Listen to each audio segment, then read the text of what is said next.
Now that we understand the syntax used to create arrays, now we're going to talk about some of the common functions that arrays have that we can use in order to modify and utilize our arrays. And we're going to jump into that first by looking at our array API documentation. Now, if you remember back to the video we did on APIs, APIs are extremely important. They provide us the base functionality off of which we can then build more complex applications. They provide us the foundation. And it's important that when we use a built-in object like arrays, especially when we're iterating and manipulating data, is to understand all of the functions and methods that the array object provides for us, so that way we're not reinventing the wheel when we run into a situation where we need to manipulate an array. Instead, by knowing everything that's available to us from the array that's built into the API, we can accomplish our tasks more effectively and more efficiently and more bug-free. When it comes to arrays, if you go to the Mozilla Developer Network and you look up the JavaScript library or the JavaScript reference and you look up array, here you'll be able to find every single method that is available to us under the array.prototype listing. And we're only going to go through a few of these, but as you can see, there are a lot of functions that are provided to us, and these methods allow us to operate on our array once the array has been initialized. So keep that in mind. Make sure you go through the rest of those methods that are provided to us. We're going to go through about 6 or 7 of them right now, just so you can see the basic functionality that these methods provide. And these are methods that we do see used frequently in JavaScript that we write as software developers. So let's go ahead and talk about the join method that is provided to us. The join method is extremely usable and extremely helpful when we are trying to take data that we have in an array and we are trying to spit it out in text format for users in the user interface. So like, let's say I have this list of data right here that I called my data. Right now it has a bunch of numbers in it. And if I wanted to put that information out for users to see, then I could go ahead and, well, let's use something better. I think the example that's provided in the JavaScript documentation is a little bit better for this example because it uses real words. So let's work with this elements array right now that has fire, air, and water in it from the Mozilla Developer Network documentation. And let's see how join can help us out with that.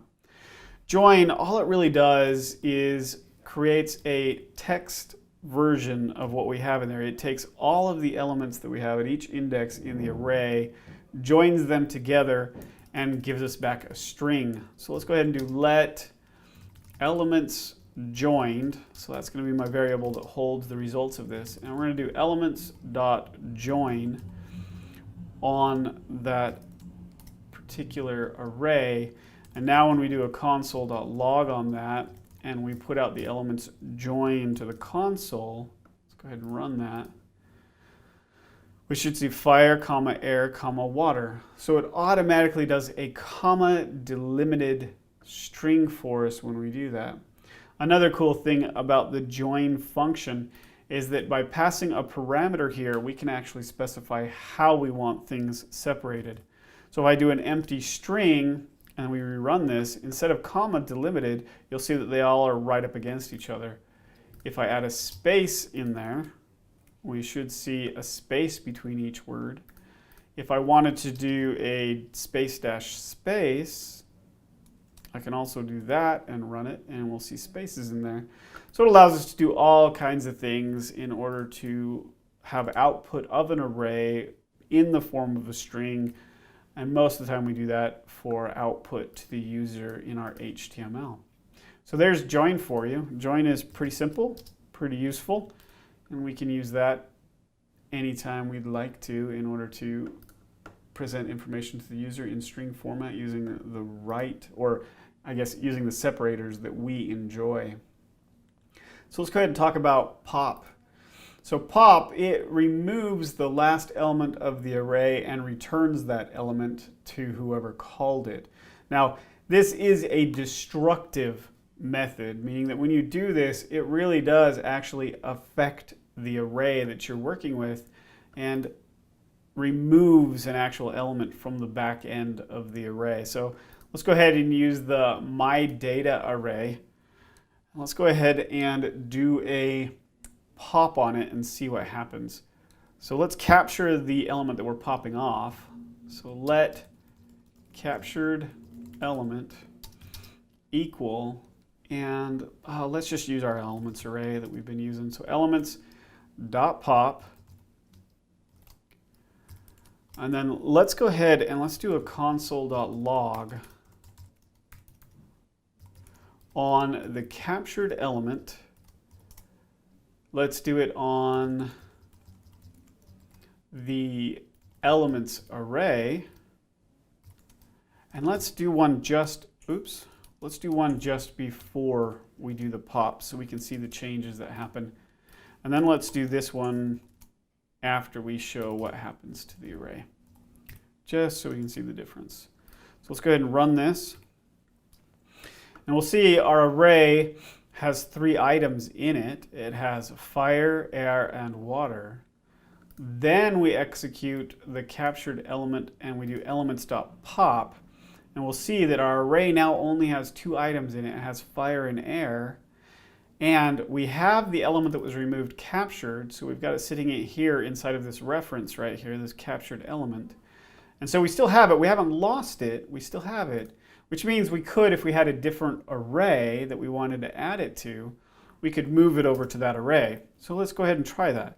Let's get ourselves a new array. Let captured element storage, I'm going to call it storage, equal, and let's just do an empty array.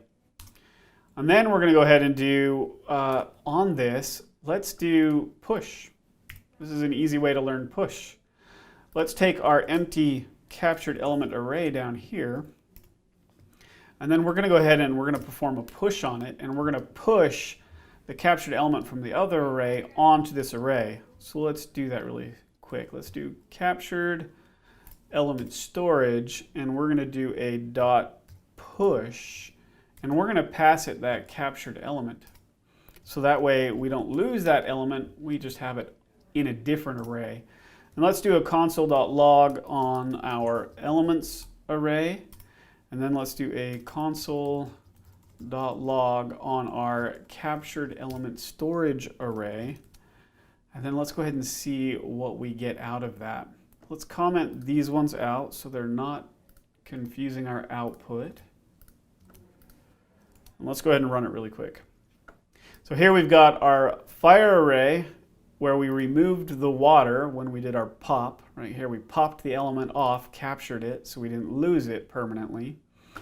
Then we had our empty captured element storage array. Right here we know it's empty because we didn't add any elements to it. And then we went ahead and we pushed the captured element onto that array so we could save it. So now we've got an array with 1 element in it and an array with 2. So we've made those modifications.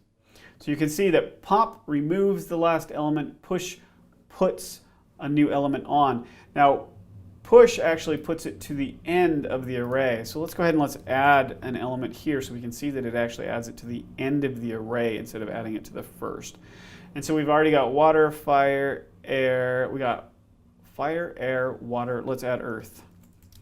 So we'll add earth to it. Let's run it again.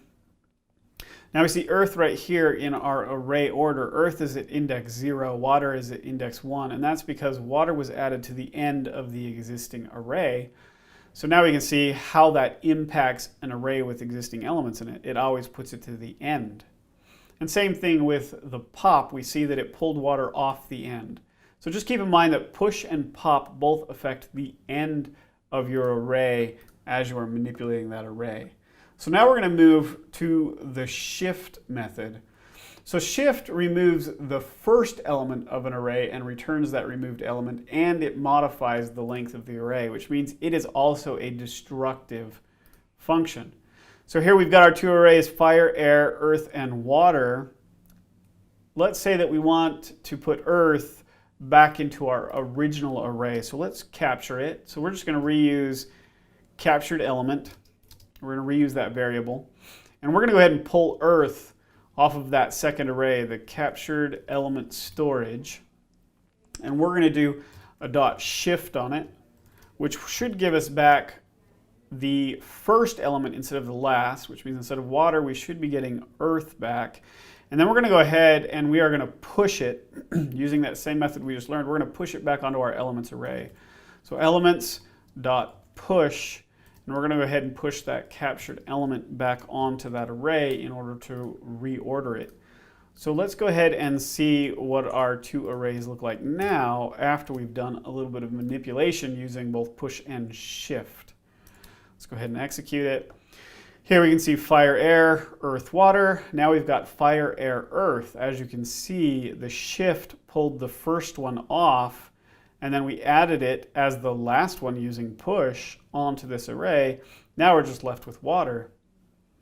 And of course, we want our array to go ahead and have fire, air, earth, water in that order.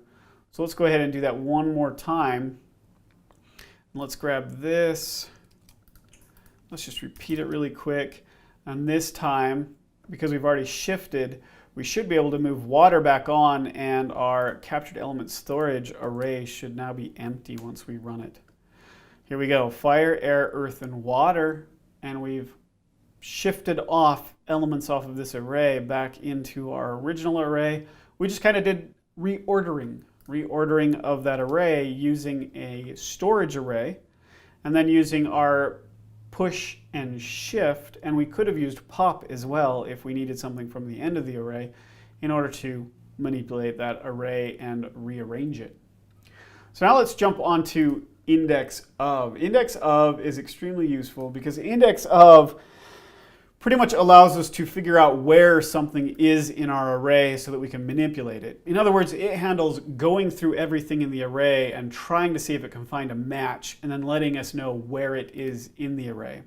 So we're going to go ahead and we're going to use our elements array, and we're going to find out where exactly earth sits inside of that array. So let's do let earth index equal, and then we're going to do our elements array, and we're going to do index of, and then let's pass in what we're looking for. We're looking for earth. We want to know where it sits inside of our array. So let's do a console.log. We're going to do our earth index, and let's go ahead and run this to see where it is. It says earth sits at index 2. So let's look at our array. We've got 0, 1, 2. So earth sits at index 2. We can go ahead and verify that just by doing a console.log. And now we can index our array. So we'll do our elements array. We'll index it by the earth index now that it's been given back to us. And we should see down here in our output earth. All right. So that's excellent. Now we have seen that we can get an index dynamically without needing to know it manually. We can pull that index out if we can find a match to it. We can index our array at that and get a reference to whatever is held inside of our array at that index. So this allows us to search an array for a particular value that we're looking for. Super handy. Now let's go ahead and talk about slice. Slice on array returns a shallow copy of a portion of the array as a new array object. So it doesn't mess. It's not destructive to our original array. In fact, it's a really good way to get a sub-array out of our array just by telling it what we want to pull out. So if we look back down here at our array, we've got fire, air, earth, and water. We don't want to destroy our original copy, but maybe we just want air and earth. Let's say we want that sub-array out of our array. So just air and earth. So what we can do is we can use the slice on that. So let sub-elements, we're just going to call them sub-elements, equal. We're going to use the elements array, and then we're going to do dot slice. And we are going to tell it that we want to slice out of our array earth, air, and earth. So if we look at this, we're going to want to start at a particular index, and we're going to want to pull out everything after that index. So we want air and earth, so that means after index 0, we're going to want to pull out elements, and we're only going to want to pull out 2 elements. And so with this, we provide to this method the indexes that we're working with.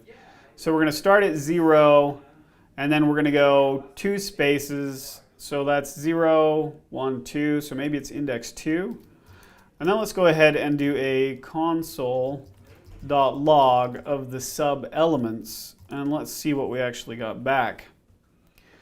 We got fire and air, but what we were really after was air and earth were the ones we wanted. So we provided the wrong indices. So let's go ahead and look at this again. We actually wanted to pull out 2 items, but we don't start at 0. Let's start at 1, because that's the index where our air is at. So let's try this again. Now we got air, and then of course 1. So we got 0, we got 1, and then we want to pull out 2. And if we remember on this particular method, we don't include in the results this last index. So we do include this one, but not this one, because we're saying, hey, pull me back elements in the array from this one to this one, not including the last one. So if we've got 0, 1, 2, we actually want to go to 3. That way 3 is our ending index. So let's go ahead and move this to 3, save it, run it, and now we've got air and earth, air and earth. So keep that in mind. You want the index that you actually want a value of, and then the index after the last value that you wanted, because it's not inclusive of the last index. All right. So now let's move on to Splice. We'll do that as our last one for this video. We'll do Splice. So what Splice allows us to do is it allows us to change the content of an array by removing or replacing the existing elements in the array. And we can add or remove those elements in our array. So we've got January, March, April, and June. Well, we noticed right here that we're missing February. We need to put February in before March. So we can do that using the Splice. And let's do a console.log really quick of our month so we can see all the changes that we're making to it as we execute these changes. All right. So let's do month.splice. And Splice, we're going to go ahead and we're going to want to put February in. So we are going to go ahead and at index 1, we are going to go ahead and insert February. So let's do Feb right there. Now let's execute it and see what happened. We've got January, February, March, April, and June. So unlike push and pop, where we are pulling elements at the beginning or the end, Splice lets us actually insert items inside of our array at different locations based on an index. So here we're actually taking February and we are inserting it in between January and March. And so we insert February at index 1, and we do not override any elements. That's what the second one tells us. It tells us where we're going to replace an element. And here, we don't want to replace any elements. We just want to inject February at index 1. So what this does for us is it automatically goes in, shifts all of these values down, and injects a new element. Now, if we wanted to actually remove an element or replace it, as you can see, we're missing May here, April, May, June. If we're not worried about June and we just need to make sure we have the right month right here, we can do a replace by doing months.splice. And then we're going to go ahead and, let's see, 0, 1, 2, 3. 0, 0, 1, 2, 3. So we're going to go ahead and we are going to make a change to our array right here. 4, and we're going to do a replace. So we're going to replace one element, and we're going to go ahead and do May. Oops, we want a single quote there. Let's go ahead and run it, and let's see what happened. Now we've got January, February, March, April, May. So doing this, we have now changed June to May. We did a replacement here, and we did an insert with February right in here. So you can see how Splice can be a very useful method when you are dealing with arrays. So make sure you go back to the Mozilla Developer Network and make sure that you go look up arrays. And then under array, you can go ahead and read about all of the functions and methods that are provided to you by the underlying API in order to accomplish different tasks you have when it comes to manipulating data that is in an ordered list.